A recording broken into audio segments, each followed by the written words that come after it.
आप सभी का स्वागत है आपके प्रिय चैनल धीरू ऑनलाइन क्लास में। आज हम लोग अयोध्या सिंह उपाध्याय हरिऔध का साहित्यिक परिचय एवं उनकी प्रमुख कृतियों का अध्ययन करेंगे।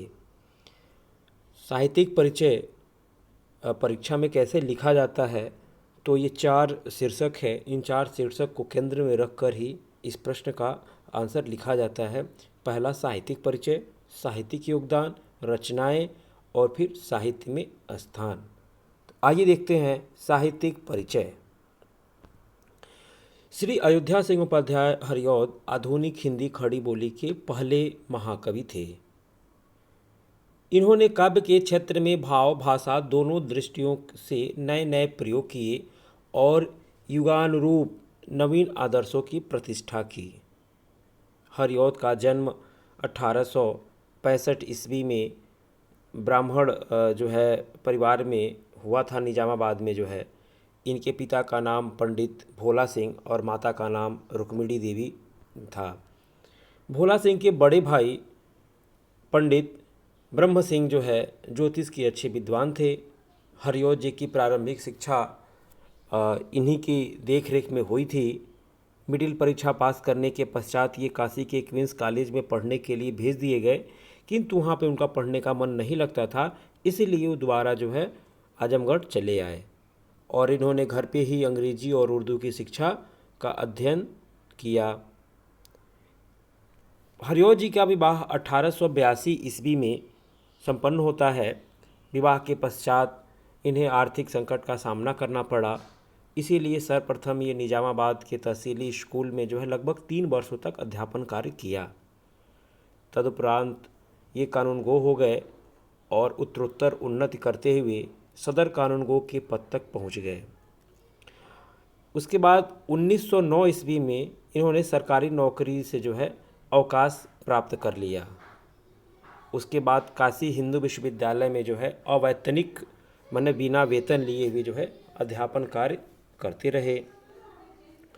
सन 1941 ईस्वी में तक वे जो है इस पद तक कार्यरत रहे। इसके पश्चात वहाँ से भी ये अवकाश जो है ग्रहण कर आजमगढ़ को अपने निवास स्थान बनाया और वहीं पर जो है रहकर ये साहित्य सेवा में अपना जो है जीवन लगा दिया। सन 1945 ईस्वी में इनका स्वर्गवास हो गया इनके पैतृक आवास पर। आइए अब देखते हैं इनका साहित्यिक योगदान। हरिऔध जी द्विवेदी युग के प्रतिनिधि कवि थे। इन्होंने खड़ी बोली को नया रूप प्रदान किया तथा प्राचीन कथाओं में नवीन उद्भावनाएं समाहित कीं। भाषा की विविधता के साथ साथ इन्होंने हिंदी छंदों में भी नवीन छंद पद्धति की जो है उद्भावना की। इनके काव्यों में वात्सल्य रस और वियोग श्रृंगार का जो है चगमगाता रूप झलकता रहता है। आइए देखते हैं अब इनकी कृतियाँ या रचनाएं। हरिऔध जी ने गद्य पद्य दोनों में ही सफलतापूर्वक रचना की है। इनके द्वारा रचे गए काव्यों का संक्षिप्त विवरण कुछ इस प्रकार है। प्रिप्रवास जो हिंदी खड़ी बोली का पहला महाकाव्य कहा जाता है। दूसरा है वैदेही वनवास। तीसरा रस कलश। चौथा है चोखे चौपदे और चुभते चौपदे।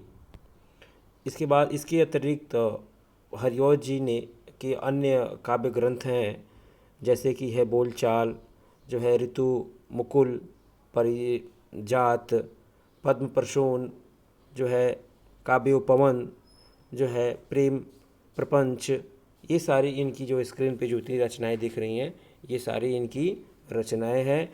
ये अपनी माता को आधार बनाकर भी इन्होंने काव्य लिखा है। रुक्मिणी जो है परिणय, ये इनकी माता से संबंधित ये काव्य है। ये जो स्क्रीन पे दिख रहा है ये सारी इनकी रचनाएं हैं, 11 रचनाएं। आगे देखते हैं इनके प्रमुख उपन्यास कुछ इस प्रकार हैं। पहला है ठेठ हिंदी के ठाठ और अधखिला फूल और प्रेम कांता, इनके जो है कुछ प्रमुख उपन्यास हैं। आइए देखते हैं साहित्य में इनका क्या स्थान है।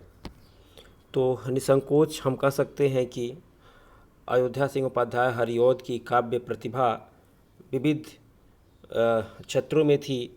वे अपनी रचनाओं में कहीं रीतिकालीन है तो कहीं भारतेंदुकालीन, तो कहीं द्विवेदी कालीन है, तो कहीं इनका नवयुगीन कालीन, ये सारी चीज़ें इनकी रचनाओं में देखने को मिलती हैं। कहीं रीतिकाल की छाया मिलती है, कहीं भारतेंदु काल की छाया मिलती है, कहीं द्विवेदी काल की छाया मिलती है, कहीं जो है छायावाद की छाया मिलती है इनकी संपूर्ण रचनाओं में। इनके इन समस्त रूपों का जो है अगर आधार देखा जाए तो द्विवेदी काल ही इनकी रचनाओं का प्रमुख आधार रहा है, क्योंकि ये द्विवेदी कालीन ही कवि हैं। भाव और भाषा दोनों के क्षेत्र में इन्होंने नए नए प्रयोग किए और आधुनिक जो है युगानुरूप नवीन उद्भावनाएं भी इन्होंने दी।